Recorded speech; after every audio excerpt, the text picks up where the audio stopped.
Have you ever wondered how to grow orchids at home? Orchids, with their vibrant colors and intricate designs, can breathe life into any space.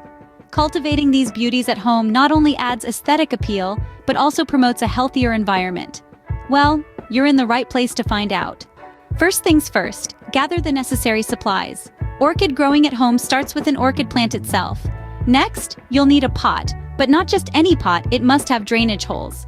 You'll also need an orchid potting mix. This isn't your typical garden soil, it's designed specifically for orchids. Lastly, a tray or saucer to catch excess water and prevent overflow. With these supplies, you're ready to start your orchid growing journey. Now, it's time to plant your orchid. Begin by preparing the pot. Ensure it has drainage holes and fill it halfway with a specialized orchid potting mix. Gently place your orchid in the pot, ensuring the base of the stem is level with the rim. Carefully cover the roots with more potting mix, but avoid burying the stem. This step is crucial as it secures the orchid and provides it with essential nutrients.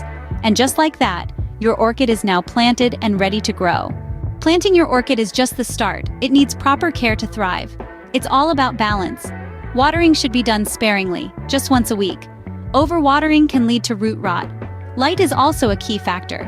Bright indirect light is ideal. Direct sunlight can scorch the leaves. And for nutrition, a balanced orchid fertilizer applied once every 2 weeks will keep it healthy.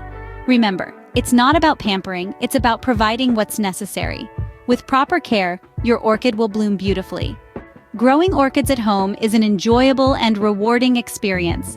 From gathering the essential supplies, planting your orchid, to taking care of it, every step is easy and full of benefits.